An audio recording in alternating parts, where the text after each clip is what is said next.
बिस्मिल्लाहिर्रहमानिर्रहीम। Class 9 mathematics national book foundation की exercise number 4.3 आज हम स्टार्ट करने जा रहे हैं। इससे पहले हमने एक्सरसाइज नंबर 4.1 और 4.2 की थी। अगर आपने वो वीडियो नहीं देखी तो आप चैनल की प्लेलिस्ट में जाके वो देख सकते हैं। तो क्वेश्चन नंबर 1 का पार्ट ए है हमारे पास, find the HCF of the following monomials by completing the table. ठीक है, ये आपने हमें उसने कुछ टेबल्स दिए हुए हैं जिसके अंदर मोनोमियल्स गिवन हैं। उसने कहा है कि आप क्या करो कि इसको टेबल को कंप्लीट करो। तो उसके लिए हमें सबसे पहले क्या करना पड़ेगा, ये कुछ मोनोमियल्स गिवन है हमारे पास। ठीक है, तो मोनोमियल्स क्या होती हैं मैं पहले आपको ये बता देता हूँ। तो जब भी हमारे पास कोई एक्सप्रेशन इस तरह गिवन हो जैसे कि 16p⁴, ठीक है, तो ये एक ही टर्म है, इसको हम कहते हैं कि हमारे पास मोनोमियल है। अगर हमारे पास हो 16p³ + 2y², तो अब देखें इसमें दो टर्म्स हैं, तो ये हमारे पास होती है बायनोमियल। सही हो गया। अगर हमारे पास तीन टर्म्स हों जैसे कि 16p³ + 2y² प्लस कुछ भी हो, हमारे पास y हो, तो फिर इसको हम कहते हैं कि हमारे पास ट्राइनोमियल है। क्यों? क्योंकि इसमें तीन टर्म्स हैं। तो अगर हमारे पास मोर देन 2 टर्म्स होती हैं तो हम उस एक्सप्रेशन को कहते हैं कि हमारे पास पॉलिनोमियल है। ठीक है, अगर 3 हैं, 4 हैं, 5 हैं तो वो फिर सारी पॉलिनोमियल्स में आ जाती है। तो क्वेश्चन नंबर 1 अब हम स्टार्ट करेंगे, find the HCF of the following monomials by completing the table. जो उस टाइम हमें टेबल दिया हुआ था हमने वो कंप्लीट करना है। तो ये मेथड करते हैं, 16p³ और 9p²r। ठीक है, तो इसका हमने क्या करना है, सबसे पहले हमने इनके फैक्टर्स निकालने हैं। सबसे पहले हम कांस्टेंट्स के निकालते हैं, यानी कि इसमें 16 कांस्टेंट है और 9 कांस्टेंट है, तो हम सबसे पहले कांस्टेंट के निकालेंगे, फिर हम p³ वाले और यहाँ पे p है ये निकालेंगे, यानी कि p वाले निकालेंगे, फिर q वाले निकालेंगे और फिर अगर r वाले दोनों में हैं तो वो निकालेंगे। तो सबसे पहले कांस्टेंट्स हमने निकाले हैं। फैक्टर्स ऑफ 16 जो है वो हम ऐसे निकालेंगे, 2 × 2 × 2 × 2। आपको अगर फैक्टर्स निकालने नहीं आते तो मैं आपको सिखा देता हूँ, कोई मसला नहीं है। इस तरह से आप निकालेंगे जैसे आप छोटी क्लासेस में करते थे। जैसे 16 के निकालने हैं आपने, तो क्या करोगे, इसको 2 पे लेके जाओगे पहले। ठीक है, 2 × 8 = 16, फिर दोबारा से 2 पे जाएगा, 2 × 4 = 8, दोबारा से 2 पे, 2 × 2 = 4 और फिर भी 2 पे, 2 × 1 = 2। तो ये 2 × 2 × 2 × 2। ठीक है, तो इस तरह से ये फैक्टर जो हैं वो आए हैं। तो इसके बाद हमारे पास है फैक्टर्स ऑफ 9 हमने निकालने हैं, वो भी इसी तरह से निकलेंगे, 3 × 3। अब देखिए, आपने देखना है कि इसमें कुछ कॉमन है, इन दोनों में कुछ कॉमन है जो दोनों में आ रहा हो, तो ऐसा कोई भी नहीं है। तो कांस्टेंट के केस में फिर वो 1 होता है जो सब में कॉमन आता है। ठीक है, HCF इसका आ जाएगा 1। अगर आपके पास वेरिएबल्स हों जैसे x, y, z, तो उस केस में अगर वो दोनों में कुछ भी कॉमन नहीं है तो उसका HCF कुछ भी नहीं होता। वेरिएबल्स के केस में आप नहीं लिख सकते कि HCF 1 है, ऐसा सिर्फ कांस्टेंट्स के केस में होता है। ठीक हो गया।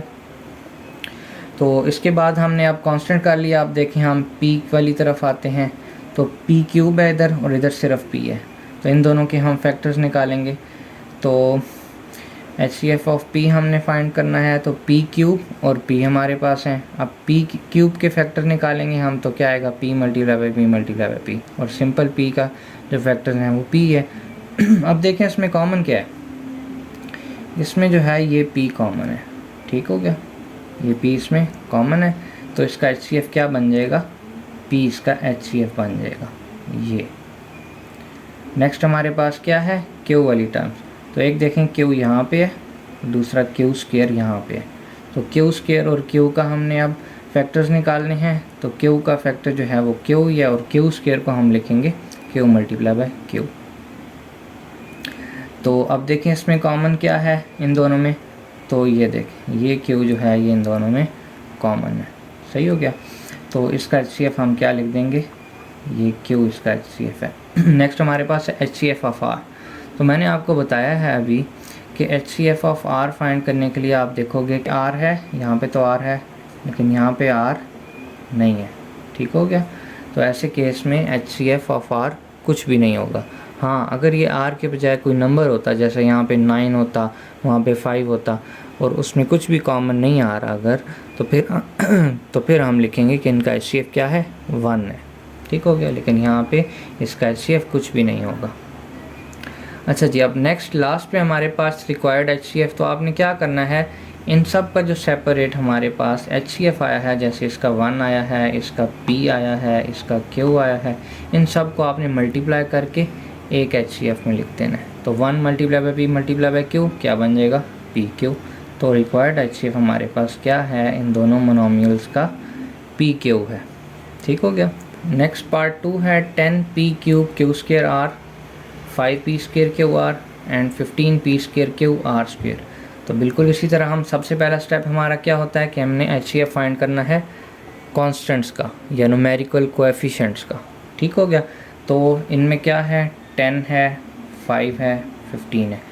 हम इनका सबसे पहले इनके फैक्टर्स लिखेंगे, उसके बाद हम देखेंगे कि उसमें कॉमन क्या है, वो इस वाले का HCF बनेगा। तो देखें 10 के फैक्टर्स क्या हैं, 2 मल्टीप्लाई बाई 5, 5 के क्या हैं, 5 मल्टीप्लाई बाई 1, 15 के क्या हैं, 3 मल्टीप्लाई बाई 5। आपने अब ये देखना है कि ऐसा कोई नंबर है जो इन सब में कॉमन हो। तो जी हाँ, 5 जो है वो सब में कॉमन है। तो आप लिखोगे HCF इसका 5 है। ठीक हो गया। नेक्स्ट है हमारे पास ये P वाली टर्म्स है। आप देखो यहाँ पे P क्यूब है, यहाँ पे P स्क्वायर है, यहाँ पे भी P स्क्वायर है। तो आप क्या करोगे, P क्यूब को आप लिख सकते हो P multiply by P multiply by P square को P मल्टीप्लाई बाई P, और सेम इसी तरह P स्क्वायर को भी P मल्टीप्लाई बाई P। अब देखो इसमें कॉमन क्या है, ये वाला P कॉमन है, ठीक है, फिर ये वाला P कॉमन है। तो यानी कि P मल्टीप्लाई बाई P हमारे पास कॉमन है। तो आप लिखोगे HCF is equals to P multiply by P यानी कि P स्क्वायर। सही हो गया। नेक्स्ट देखो, अब यहाँ पे क्या है क्वेश्चन में, Q स्क्वायर, Q वाली टर्म है, यहाँ पे Q और यहाँ पे Q। ठीक है। तो Q स्क्वायर को आप लिखोगे Q मल्टीप्लाई बाई Q, और सिंपल Q को आप लिखोगे Q, और सिंपल Q को फिर से Q। तो इसमें देखो कॉमन क्या है, तो इसमें कॉमन है ये वाला Q। सही है। तो इसका HCF आ जाएगा Q। आप देखें नेक्स्ट क्या है, R, यहाँ पे भी R और यहाँ पे R स्क्वायर। तो R स्क्वायर जो है उसको हम लिखेंगे R मल्टीप्लाई बाई R, और सिंपल जो R है उसके फैक्टर्स हैं R और इस R के भी R। तो इसमें फिर अगेन से वही स्टेप, कॉमन क्या है, ये R जो है ये कॉमन है। ठीक है। तो इसका HCF भी ये R आ जाएगा। तो अब रिक्वायर्ड HCF यानी कि जो आपने ओवरऑल HCF फाइंड करना है, उसमें हम क्या करते हैं कि सब के HCF को सेपरेटली मल्टीप्लाई कर देते हैं। इसका HCF क्या है, 5, इसका HCF क्या है, P स्क्वायर, इसका HCF क्या है, Q, इसका HCF क्या है, R। तो सबको मल्टीप्लाई करोगे तो आपके पास आ जाएगा 5P स्क्वायर QR। सही है। नेक्स्ट है हमारे पास part 3, 14p4 QR4 and 28p cube QR square and 7p square QR square and 21p square Q square R4। इसमें उसने हमें 4 जो हैं मोनोमियल्स दे दिए। ठीक है। और इनका हमने HCF फाइंड करना है। सबसे पहले हम कॉन्स्टेंट्स का HCF फाइंड करते होते हैं। तो 14, 28, 7 एंड 21। तो 14 के आप फैक्टर लिखोगे 2 मल्टीप्लाई बाई 7, 28 के फैक्टर जो हैं आप एलसीएम से जब निकालोगे तो आएगा 2 मल्टीप्लाई बाई 2 मल्टीप्लाई बाई 7, इसी तरह 7 का 7, उसका 3 मल्टीप्लाई बाई 7। अब नेक्स्ट स्टेप क्या होता है कि आपने देखना है कि इन सब में कॉमन क्या आ रहा है। तो ये देखें यहाँ पे जो 7 है ये सब में कॉमन आ रहा है। ठीक है। इसके अलावा और कुछ कॉमन नहीं है। तो आप क्या लिखोगे, HCF is equals to 7 constants का। नेक्स्ट देखें हमारे पास क्या है, P4। तो यहाँ पे भी P क्यूब पिक कर लें, यहाँ पे P स्क्वायर है ये पिक कर लें, और यहाँ पे P स्क्वायर है ये पिक कर लें। अब P4 का आप लिख सकते हैं, P को 4 दफ़ा मल्टीप्लाई करके लिख सकते हैं। ठीक है। इसके फैक्टर होते हैं, P क्यूब के क्या फैक्टर होते हैं, P को 3 दफ़ा मल्टीप्लाई कर लें, P स्क्वायर में आप P को 2 दफ़ा मल्टीप्लाई कर लें। ठीक है। और इसी तरह यहाँ पे भी P स्क्वायर को 2 दफ़ा मल्टीप्लाई करके लिख देंगे। अब देखें कॉमन क्या है। तो ये देखें ये P जो है ये सब में कॉमन है। ठीक है। फिर ये P जो है ये भी सब में कॉमन है। तो आप लिखोगे इसका HCF क्या बनेगा, P मल्टीप्लाई बाई P यानी कि P स्क्वायर। इसके बाद देखें नेक्स्ट क्या है, Q, यहाँ पे भी Q, Q and Q square, तो क्यू स्क्वायर को आप लिखोगे क्यू मल्टीप्लाई बाय क्यू। इसी तरह यहाँ पे क्यू क्यू क्यू आ जाएंगे, ठीक है, एक एक है ना बाकी। तो आप देखो इसमें कॉमन क्या होगा, इसमें कॉमन ये वाली पूरी लाइन आ जाएगी क्यू वाली, ठीक है। तो आपके पास HCF बन जाएगा क्यू। ओके, नेक्स्ट है हमारे पास R4 R स्क्वायर R4। तो R4 में आप क्या करोगे, R को 4 दफ़ा मल्टीप्लाई कर दोगे, R स्क्वायर में 2 दफ़ा। तो आपके पास कितने थे ये, R4 और 2 दफ़ा। आप चाहो तो आप लिख सकते हो, बल्कि आपने लिखना है पेपर में लाजमी, ठीक है। यहाँ पे टाइम बचाने के लिए हमने नहीं लिखा, लेकिन आपने लिखना है। तो ये R वाली जो पूरी टर्म होगी ये कॉमन आ जाएगी, इसके नीचे और भी आएंगे, ठीक है। इस तरह यहाँ पे जो R है ये वाली भी कॉमन आ जाएगी। तो इस तरह आपका आंसर आ जाएगा R मल्टीप्लाई बाय R यानी कि R स्क्वायर। ये आपके पास HCF आ जाएगा इसका। अब आपने रिक्वायर्ड HCF यानी कि ओवरऑल HCF फाइंड करना है इन मोनोमियल्स का। उसमें आप क्या करोगे, जो हमने सेपरेटली फाइंड किए हैं आप उन सबको मल्टीप्लाई करके लिखोगे। इसका 7 आया था, P वाले का P स्क्वायर आया था, Q वाले का Q आया था और R वाले का R स्क्वायर आया था। तो आप इन सबको मल्टीप्लाई करोगे, 7P square Q R square आपके पास फाइनल आंसर आ जाएगा। अभी जो हमने जिस मेथड से क्वेश्चन नंबर 1 का पार्ट A किया है वो तब आपने यूज़ करना है जब आपके पास ये क्वेश्चन जो है वो शॉर्ट क्वेश्चन में आए, ठीक है। 3 मार्क्स 4 मार्क्स का जब ये क्वेश्चन आएगा पेपर में तो आपने तब वो मेथड करना है प्रॉपर। लेकिन अगर ऐसा क्वेश्चन MCQs में आ जाता है फिर आपने एक शॉर्ट डायरेक्ट मेथड यूज़ करना है। वो मैं आपको भी सिखा देता हूँ कि वो क्या मेथड है। कि आपने देखना है ये जिस तरह कांस्टेंट है ना 16 है, यहाँ पे फर्स्ट पे 16 है, फिर यहाँ पे 9 है। आपने देखना है कि ये दो नंबर किससे डिवाइड हो सकते हैं, ठीक है। जैसे कि 21 है, ठीक है, वो 7 से भी डिवाइड होता है और 3 से भी डिवाइड होता है। तो इस केस में आप क्या करोगे, 3 को पिक कर लोगे, ठीक है। तो जो स्मॉल वाला होता है आपने वो पिक कर लेना है। तो देखिए अब 9 और 16 है, तो ये किस से डिवाइड होता है, कोई ऐसा नंबर जो इन दोनों को डिवाइड कर दे। ऐसा कोई नंबर नहीं है जो इन दोनों को डिवाइड करे, तो उस केस में हमारे पास 1 आ जाएगा, ठीक है। नेक्स्ट है P क्यूब और P। अब ये P क्यूब है और ये P है, तो आपने जो स्मॉल वाला होगा, जो कम वाला होगा, उसको आप यहाँ HCF ऑफ P में लिख दोगे, ठीक है। उसके बाद है नेक्स्ट HCF ऑफ Q। तो आप देखो यहाँ पे Q है और यहाँ पे Q स्क्वायर है, इनमें कम वाला कौन सा है, Q है, तो आप Q को यहाँ पे लिख लोगे। और R यहाँ पे है, यहाँ पे तो है ही नहीं। तो मैंने आपको बताया है कि वेरिएबल्स में अगर ऐसा हो जाए कि एक पूरा जो वेरिएबल है वो दूसरी मोनोमियल में आ ही नहीं रहा, तो इस केस में HCF कुछ भी नहीं होगा। हाँ, अगर कांस्टेंट ऐसा हो जाए कि एक में आ रहा है और एक में नहीं आ रहा, तो फिर उसका HCF 1 हो जाता है। लेकिन वेरिएबल के केस में जैसे कि X Y Z या R P Q हैं, तो उसमें कुछ भी नहीं होता HCF। ये बात आपने याद रखनी है, MCQs में पूछा जा सकता है, ठीक है। अच्छा जी, नेक्स्ट जो है हमारे पास रिक्वायर्ड HCF, उसमें हम क्या करते हैं कि इन सब को मल्टीप्लाई करके लिख देते हैं। तो 1 multiply by P multiply by Q क्या बन जाएगा, PQ बन जाएगा, सही हो गया। इसी तरह से आपने ये पार्ट 2 और पार्ट 3 भी कर लेने हैं। नेक्स्ट हम चलते हैं आप क्वेश्चन नंबर 1 के पार्ट B की तरफ।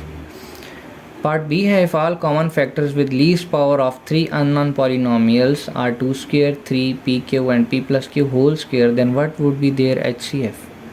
तो देखें जिस तरह हमने पार्ट नंबर A में किया था कि पहले हमने सारों के सेपरेट HCF फाइंड किए थे, फिर हमने उनको मल्टीप्लाई करके एक फ़ाइनल HCF लिखा था, ठीक है। तो अब उसने हमें ये जो सेपरेट वाले HCF हैं वो सारे कैलकुलेट करके दे दिए हैं, ठीक है।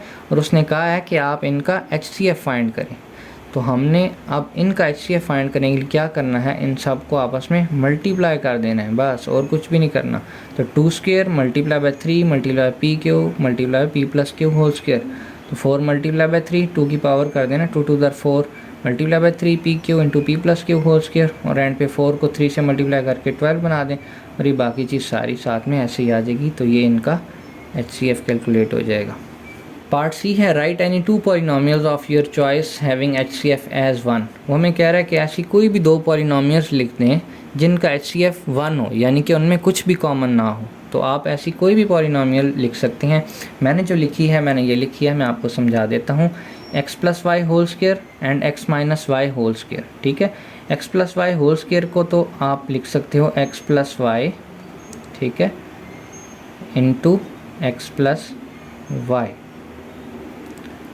और जो x minus y whole square है इसको आप लिख सकते हो x minus y and x minus y, ठीक है। तो आप देखें इस तरह हम जो हाईलाइट कर देते होते थे, तो हम यहाँ पे अब किसको हाईलाइट करें, ये एक्स प्लस वाई हैं, ये एक्स माइनस वाई हैं, ये x plus y x minus, में कुछ भी कॉमन नहीं है कि हम इस तरह करके हाईलाइट कर दें, ऐसा नहीं हो सकता इसमें, यानी कि इसमें कुछ भी कॉमन जो है वो नहीं है, ठीक है। तो ये हमारी जो है वो दो पॉलिनॉमियल्स आ गई हैं। आप चाहें तो आप कुछ और भी लिख सकते हैं, ए प्लस भी होल स्क्वायर लिख सकते हैं, ठीक है, ए माइनस भी होल स्क्वायर लिख सकते हैं, यानी कि ए बी में एक्स वाई में भी लिख सकते हैं। आप कुछ और अगर आपके जहन में आती है, आपने फाइंड किया, तो आप वो भी लिख सकते हैं, ज़रूरी नहीं है कि जो मैं बता रहा हूँ आप ये लिखें, ठीक हो गया।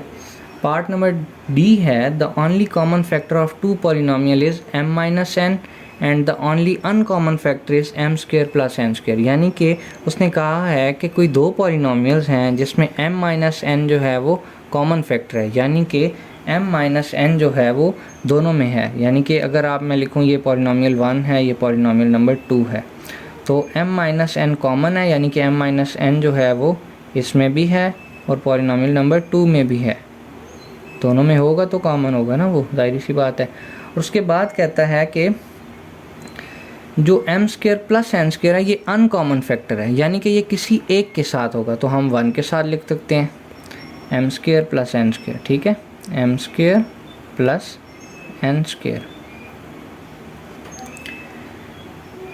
तो ये अनकॉमन फैक्टर है तो ये दूसरी के साथ नहीं होगा, सिर्फ जो है ये फर्स्ट वाली के साथ, या आप चाहें तो फर्स्ट वाली के साथ ना लिखें, सेकंड वाली के साथ लिख लें। मकसद है इसको अनकॉमन बनाना है, कॉमन ना हो, ये दोनों में ना हो, ठीक है।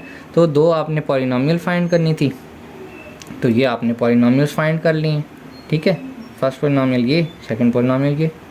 अब इसको अगर आप प्रॉपर तरीके से करते हो तो वो ये तरीका है जो मैंने यहाँ पे लिखा हुआ है, ठीक है। तो इसको देखें ये कैसे होगा। हमने कहा है कि let the unknown polynomials are p of A and P of b. ये पी ऑफ ए, ये पी ऑफ जो है ना, ये पॉलिनॉमियल्स को रिप्रेजेंट करने के लिए यूज़ होता है, ठीक है, P of A and P of B. तो the only common factor is M minus N और the uncommon factor is M square plus N square. तो इसी तरह आप किसी एक के साथ M square plus N square को मल्टीप्लाई करा दें, ये फर्स्ट पॉलिनॉमियल बन गई, और जो एम माइनस एन यानी कि जो कॉमन फैक्टर है यानी कि दोनों में होगा, तो सेकंड पॉलिनॉमियल ये बन गई, ठीक है। पार्ट ई है, can you guess HCF of two polynomials x cube plus 5x plus 1 and 1 plus 5x plus x cube without any procedure. X cube यहाँ भी है, यहाँ भी है, 5x यहाँ भी है, यहाँ भी है, 1 यहाँ भी है, यहाँ भी है, यानी कि ये पूरी जो पॉलिनॉमियल है वो पूरी इसके इक्वल है, ठीक है।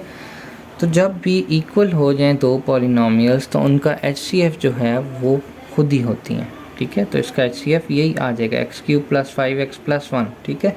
जैसे अगर मैं आपको कोई और एग्जांपल दूं, अगर मैं आपको कहूँ 9x क्यूब और 9x क्यूब, ठीक है, मैं आपको कहूँ ये दो पॉलिनॉमियल्स हैं, इनका HCF फाइंड करें, तो इनका HCF जो है वो 9x क्यूब भी होगा, ठीक है। तो अगर दो पॉलिनॉमियल्स बिल्कुल बराबर हो जाती हैं तो वो खुद ही उनका HCF बन जाती हैं। अब नेक्स्ट जो क्वेश्चन है उसमें उसने हमें कहा हुआ है कि HCF फाइंड करें, find the HCF of the following. तो क्वेश्चन नंबर 2 है x plus y whole square and x square minus y square. तो इन क्वेश्चन में आपने सबसे पहले फैक्टराइजेशन करनी है, फैक्टर्स तलाश कर लेने हैं और फिर देखना है कि उनमें कॉमन क्या क्या है, तो वो HCF बन जाएगा, ठीक है। तो इस केस में आप देखें x plus y whole square को आप लिख सकते हैं x plus y into x plus y, ठीक है, दो दफ़ा है ना, होल स्क्वायर है तो इसको आप दो दफ़ा मल्टीप्लाई करके लिख लें, जैसे p स्क्वायर होता था पिछले क्वेश्चन में, तो आप क्या लिखते थे p मल्टीप्लाई बाय p, ठीक है। तो यहाँ पे भी आप ऐसे ही कर लें, दो दफ़ा लिख लें। तो x square minus y square जो है इसको तो आप दो दफ़ा नहीं लिख सकते, तो आप ऐसे लिखो ए स्क्वायर माइनस बी स्क्वायर का फार्मूला ओपन कर दो, a माइनस बी और a प्लस बी, ये फैक्टर्स में की फॉर्म में आ गए। तो आप देखें, अब आप देखें इसमें कॉमन क्या है, तो ये देखें x प्लस वाई जो है वो यहाँ पे भी है और यहाँ पे भी है, तो x प्लस वाई जो है वो इसका HCF आ जाएगा। ठीक है, इसके अलावा कुछ और कॉमन नहीं है। नेक्स्ट क्वेश्चन नंबर 3 है a minus b whole cube and a square minus 2ba plus b square. तो सबसे पहले आप इसको पिक करें, इसके फैक्टर्स बनाने की कोशिश करें। तो a minus b whole cube का आप लिख सकते हैं a minus b, a minus b, a minus b, 3 दफ़ा आपने इसको मल्टीप्लाई कर लिया। ठीक है, ये फैक्टर्स की फॉर्म में आ गया। नेक्स्ट है a square minus 2ab plus b square. तो ये आपको पता है a square minus 2ab plus b square जो है ये फार्मूला क्लोज होता है a minus b whole square का, और a minus b whole square को आप मज़ीद लिख सकते हो a minus b into a minus b. ठीक हो गया। अब आपने देखना है कि इसमें कॉमन क्या है। तो मैं आपके आसानी के लिए इसको काट देता हूँ ताकि आप कंफ्यूज ना हो। अब हमारा ये जो है फैक्टर्स हैं इसके, तो आप देखें a माइनस बी जो है वो यहाँ पे भी है और यहाँ पे भी है। ठीक है, और दूसरा a माइनस बी यहाँ पे भी है, यहाँ पे भी है। ठीक है, तो a minus b into a minus b इसके क्या हो जाएंगे, HCF। इसको आप मज़ीद मल्टीप्लाई करके भी लिख सकते हो a square minus 2ab plus b square. ठीक है, इसके बाद क्वेश्चन नंबर 4 है a cube b minus a b cube, और सेकंड है a5b square minus a square b5। ठीक है, तो ये दो बाइनोमियल्स दी हुई हैं उसने हमें। हमने क्या करना है, हमने फिर से इसको पिक करना है फर्स्ट वाली को, और कोशिश करना है कि इसको फैक्टर्स की फॉर्म में लिखें। तो इसमें से देखें आप a b कॉमन निकल सकता है, a b कॉमन निकालें, अंदर बचेगा a square minus b square. अब a square minus b square का फार्मूला ओपन कर दें जो होता है a minus b into a plus b. ठीक हो गया, और ये a b साथ ऐसे ही मल्टीप्लाई हो जाएगा। तो ये फैक्टर्स बन गए हैं इसके। अब सेकंड वाली को पिक करें, a5b square minus a square b5। तो इसमें से भी आपने क्या करना है कि जो चीज़ कॉमन निकलती है उसको कॉमन निकाल लेना है। तो a square b square common निकलता है, अंदर बचेगा a cube minus b cube. a cube minus b cube का फार्मूला होता है a minus b into a square plus a b plus b square. तो जब मैंने ये फार्मूले याद करने का आपको तरीका बताया था, उसमें मैंने आपको बताया था कि a cube minus b cube जो फार्मूला होता है इसको आप बोलते हो a माइनस बी, और बाकी सारों में प्लस आ जाता है a square plus a b plus b square. ठीक है, तो आप देखें इसमें कॉमन क्या क्या आ रहा है। इसमें एक ए बी कॉमन आ जाएगा। ठीक है, इसमें एक ए बी कॉमन आ जाएगा, और यहाँ से भी एक ए बी कॉमन आ जाएगा। ठीक हो गया। उसके बाद a माइनस बी कॉमन आ जाएगा, और यहाँ से भी a माइनस बी जो है वो कॉमन आ जाएगा। तो इसका जो HCF होगा वो होगा a b into a minus b. Okay, इसके बाद क्वेश्चन नंबर 5 है x square minus 49 and x square minus 4x minus 21। तो आप सबसे पहले एक्स स्क्वेयर माइनस 49 को पिक कर लो और इसको फैक्टर्स की फॉर्म में लिखने की कोशिश करो। तो एक्स स्क्वेयर माइनस 49 में आप 49 को लिख सकते हो 7 का स्क्वेयर। ठीक हो गया। अब a square minus b square की फॉर्म बन गई है, इसका आप फार्मूला ओपन करोगे a minus b into a plus b. Okay, इसके आपके पास फैक्टर्स बन गए। नेक्स्ट आप x square minus 4x minus 21 को पिक करो। इसको अब आपने क्या करना है, इसकी आपने फैक्टराइजेशन करनी है, जैसे हमने एक्सरसाइज नंबर 4.1 और 4.2 में की थी। ठीक है, आपने कोई से दो नंबर ऐसे लिखने हैं कि ये चीज़ बन जाए, इनको माइनस करें तो ये x square minus 7x plus 3x minus 21 आपके पास आ जाएगा। एक्स स्क्वेयर माइनस 7x में से आप x को कॉमन लोगे, अंदर x माइनस 7 बच जाएगा। इसी तरह 3x माइनस 21 में से आप 3 को कॉमन लोगे और अंदर x माइनस 7 बच जाएगा। तो आप क्या करो, x प्लस 3 को कंबाइन कर दो, और x माइनस 7 दो दफ़ा आपके पास आया है, इसको एक दफ़ा से लिख लो। अब आप देखो कि इस वाले में और इस वाले में कॉमन क्या चीज़ है, वो आपका HCF बनेगा। x माइनस 7 यहाँ पे है, x माइनस 7 यहाँ पे भी है, x प्लस 7 यहाँ पे है, यहाँ पे x प्लस 3 है, तो इसमें कुछ भी कॉमन नहीं है बाकी। तो HCF क्या आ जाएगा, x माइनस 7 ही HCF आ जाएगा। ठीक हो गया। नेक्स्ट है जी question number 6, 12x square plus x minus 1 and 15x square plus 8x plus 1। तो ये दो पॉलिनोमियल्स आपको गिवन है। इसमें अब आपने क्या करना है, पहले इस वाली को पिक कर लें। ठीक है, और इसके फैक्टर्स बनाने हैं। फैक्टर्स बनाने के लिए आप लिखोगे इसको 4x माइनस 3x। ठीक है, तो ये पूरे आपके पास ये बन जाएगी। अब 12x स्क्वेयर प्लस 4x में से आपने 4x को कॉमन लेना है, तो अंदर बचेगा 3x प्लस 1। इसी तरह यहाँ से आपने माइनस 1 को कॉमन ले लेना है, तो अंदर बचेगा 3x प्लस 1। ठीक हो गया। 3x प्लस 1 को दो दफ़ा है, एक दफ़ा लिख लेंगे, और 4x और माइनस 1 को कंबाइन करके लिख लेंगे। तो ये इसके बन गए हैं फैक्टर्स। नेक्स्ट देखें 15x² प्लस 8x प्लस 1 को पिक कर लेंगे। अब आप इसके फैक्टर्स बनाएंगे। पहले 15 को 1 से मल्टीप्लाई करेंगे, फिर ऐसे करेंगे कि कोई से 2 नंबर ऐड करें कि 8x बने और मल्टीप्लाई करें तो 15 बने। तो 5 और 3 ऐसे वो 2 नंबर हैं, ये हमने यहाँ पे लिख लिया। अब 15x² प्लस 5x में से आप 5x को कॉमन लोगे, अंदर आएगा 3x प्लस 1, और ये प्लस 3x प्लस 1 में से प्लस 1 को कॉमन लोगे, अंदर आएगा 3x प्लस 1। ठीक है, फिर 5x प्लस 1 को कंबाइन कर दो और ये 3x प्लस 1 2 दफ़ा है, इसको एक दफ़ा लिख लो। अब आप कॉमन देखो इन दोनों के जो हमारे पास फैक्टर्स हैं उनमें कॉमन क्या है, तो इसमें 3x प्लस 1 है, इसमें 3x प्लस 1 है और इसके अलावा कुछ कॉमन नहीं है। ठीक है, यहाँ 4x माइनस 1 है और यहाँ 5x प्लस 1 है, कॉमन नहीं है। तो HCF इसका क्या बन जाएगा, 3x प्लस 1 इसका HCF बन जाएगा। ठीक है, क्वेश्चन नंबर 7 है c² x² minus d² and ac(x² minus bcx plus adx minus pd। इसमें सबसे पहले आप क्या करो, बाकी क्वेश्चन की तरह फर्स्ट वाली जो आपके पास बाइनोमियल है इसको पिक कर लो और उसको फैक्टर्स की फॉर्म में लिखने की कोशिश करो। तो c² x² को आप लिख सकते हो cx का होल स्क्वायर माइनस d²। ठीक है, तो ये लिखने के बाद आप देखो a² माइनस b² की फॉर्म बन गई है, तो आप इसका फार्मूला खोलो a minus b and a plus b. Okay, next आप दूसरी वाली जो है आपके पास पॉलिनोमियल, इसको पिक कर लो और आप क्या करो, इसमें से जो कॉमन निकलता है वो कॉमन निकालो। तो फर्स्ट 2 टर्म्स को आपने पिक किया, इसमें से कॉमन निकलता है cx, आपने कॉमन निकाली, अंदर बचेगा ax माइनस बी। ठीक है, और उसके बाद नेक्स्ट वाली 2 टर्म्स को आप पिक करो, उसमें से कॉमन निकालो तो d कॉमन निकलेगा और ax माइनस बी अंदर बच जाएगा। तो आप cx प्लस d को कंबाइन कर दो और ax माइनस बी जो 2 दफ़ा है उसको एक दफ़ा लिख लो, ये आपके पास इसकी फैक्टराइजेशन हो गई है। ठीक है, तो ये 2 हमारे पास अब ये फैक्टर्स हैं। अब आपने HCF फाइंड करना है। HCF फाइंड करने के लिए आपने देखना है कि इन 2 फैक्टर्स में कॉमन क्या क्या है। तो cx प्लस डी देखें यहाँ पे भी है और cx प्लस डी यहाँ पे भी है। ठीक है, इसके अलावा कुछ इनमें कॉमन नहीं है, तो आप क्या लिखोगे, HCF is equal to cx plus d. इसके बाद क्वेश्चन नंबर 8 है m² minus n² and m4 minus n4 and m6 minus n6। तो ये आपके पास 3 बाइनोमियल्स हैं। इसका सलूशन आप कैसे करोगे, बिल्कुल बाकी क्वेश्चन की तरह करोगे। m² माइनस n² ये है, इसको यहाँ लिखोगे, a² माइनस b² की फॉर्म है ये, इसका फार्मूला खोलोगे a माइनस बी और a प्लस बी। ठीक है, इसके बाद m4 माइनस n4 है, इसको यहाँ लिखा, इसको स्क्वायर की फॉर्म में लिख लेंगे। ठीक है, हमने फार्मूला बनाने ना कोशिश करें a² माइनस b² की फॉर्म बन जाए या कोई और फॉर्म बनती है तो वो बना लें, मकसद है फैक्टर्स तक पहुंचना। ठीक है, तो m4 को आप m² का स्क्वायर लिख लें, इसी तरह n4 को आप n² का स्क्वायर लिख लें, तो ये a² माइनस b² की फॉर्म बन गई है। फार्मूला खोल दें a minus b and a plus b. Okay, उसके बाद देखें m² माइनस n² को आप मज़ीद लिख सकते हैं a माइनस बी और a प्लस बी की फॉर्म में, तो m minus n and m plus n आ गया। और ये जो m² प्लस n² है इसको आप कुछ नहीं लिख सकते, a² प्लस b² का कोई फार्मूला नहीं होता, तो आप इसको ऐसे ही लिख दोगे यहाँ पे।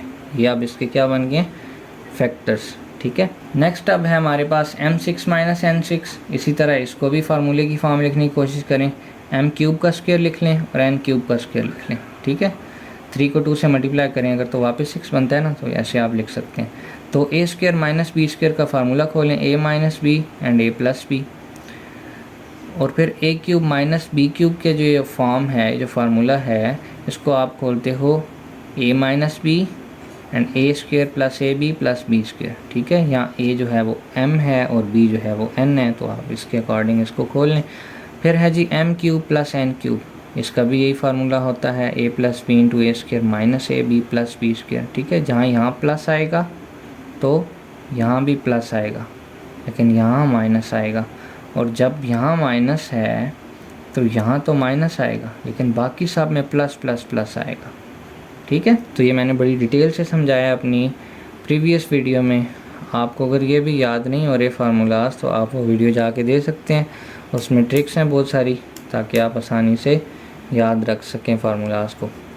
अच्छा, तो अब हमने HCF फाइंड करना है। इसका HCF फाइंड करने के लिए हमने देखना है कि कौन सा ऐसा फैक्टर है जो तीनों में कॉमन आ रहा है। ठीक है, तो m माइनस n देखें, यहाँ पे है, m माइनस n यहाँ पे भी है, और m माइनस n यहाँ पे भी है। ठीक है। उसके बाद आप देखें m प्लस n यहाँ पे है, m प्लस n यहाँ पे भी है और m प्लस n यहाँ पे भी है। तो m minus n into m plus n ये इसके HCF में आ जाएंगे, ठीक है। m माइनस n और m प्लस n, इसको आप मज़ीद फार्मूला क्लोज करके भी लिख सकते हो, m square minus n square. Okay. Question number 9 है ax square plus 2a square x plus a cube 2ax square minus 4a square x minus 6a cube and 3 into ax plus a square का square. तो सबसे पहले आप ये first वाली जो है आपके पास पॉलिनोमियल, इसको पिक कर लो, ठीक है। इसको आप इसकी फैक्टराइजेशन करो। तो इसमें सबसे पहले आप देखो कुछ कॉमन निकलता है तो कॉमन निकाल लो। आप देखें a जो है वो कॉमन निकलता है और अंदर बचेगा x square plus 2x plus a square. अब ये जो है ये फार्मूला होता है a plus b whole square का, यानी कि a square plus 2ab plus b square. तो ये क्लोज हो जाएगा x प्लस a का होल स्क्वेयर और साथ ये a आ जाएगा, ठीक है। तो ये इसके फैक्टर्स बन गए हैं। नेक्स्ट आप देखो 2ax square minus 4a square x minus 6a cube. इसमें से भी देखो सबसे पहले जो कॉमन निकलता है उसको कॉमन निकालो, 2a कॉमन निकालिए, अंदर ये बचेगा x square minus 2x minus 3a square, ठीक है। नेक्स्ट स्टेप में आपने क्या करना है, इसकी फैक्टराइजेशन करनी है, जैसे हमने एक्सरसाइज नंबर 4.1 और 4.2 में बहुत डिटेल से डिस्कस किया है। तो x square minus 3x plus ax minus 3a square बन जाएगा, ठीक है। फर्स्ट टू टर्म में से आप क्या करो, x को कॉमन निकाल लो, अंदर x माइनस 3a बन जाएगा और जो ax माइनस 3a स्क्वेयर है उसमें से a कॉमन निकालो तो x माइनस 3a बच जाएगा, ठीक हो गया। नेक्स्ट देखें आप 2a जो है ये यहाँ पे आ जाएगा ऐसे ही, और इसको आप x और a को कंबाइन करके x प्लस 3a लिख लेंगे और x माइनस 3a जो है वो 2 दफ़ा है, उसको 1 दफ़ा लिख लेंगे। तो ये इसके फैक्टर्स बन गए। नेक्स्ट आपके पास ये जो थर्ड टर्म है 3 into ax plus a square का होल स्क्वेयर, ये आ जाएगी, ठीक है। 3 पहले से बाहर है, इसको बाहर ही रखें। आप देखें a कॉमन निकलता है, a को कॉमन निकालें, अंदर बचेगा x प्लस a का होल स्क्वेयर। ये जो a है स्क्वेयर इस पर अलग कर लें, ठीक है। 3a स्क्वेयर बाहर आ जाएगा क्योंकि ये वाला जो स्क्वेयर है ना ये यहाँ पे a पे भी है, ठीक है। और अंदर बचेगा x प्लस a का होल स्क्वेयर, ठीक हो गया। अब देखें अब आपने HCF फाइंड करना है। HCF फाइंड करने के लिए आपको देखना पड़ेगा कि कॉमन क्या क्या है, ठीक है, सब में। तो ये a है, ये कॉमन है किधर, उसके बाद ये a जो है ये इसमें भी है और ये a जो है ये इसमें भी है, a स्क्वेयर है लेकिन आपने a पिक कर लेना है क्योंकि बाकियों में a है तो कम वाली हम पिक करते हैं ना, ठीक है। तो उसके बाद आप देखें x प्लस a जो है ये x प्लस a यहाँ पे ये बगैर स्क्वेयर के, ठीक है। उसके बाद यहाँ पे ये x प्लस a है और उसके बाद यहाँ पे भी x प्लस a है। तो सबसे कम वाला ये x प्लस a है ना, बाकियों पे तो स्क्वेयर है ऊपर, लेकिन हम फिर उसको कम वाले को HCF में लिखते हैं तो x प्लस a हमारा HCF आएगा। तो टोटल जो हमारा HCF है वो आ जाएगा a into x plus a, ठीक हो गया। तो ये एक्सरसाइज यहाँ पे हमारी ख़त्म हो गई है। नेक्स्ट अब हम इंशाल्लाह एक्सरसाइज नंबर 4.4 स्टार्ट करेंगे। तो चैनल को सब्सक्राइब कर लें ताकि वो वीडियो भी आप तक आसानी से पहुँच जाए। तो नेक्स्ट वीडियो में मिलते हैं, तब तक के लिए अल्लाह हाफ़िज़।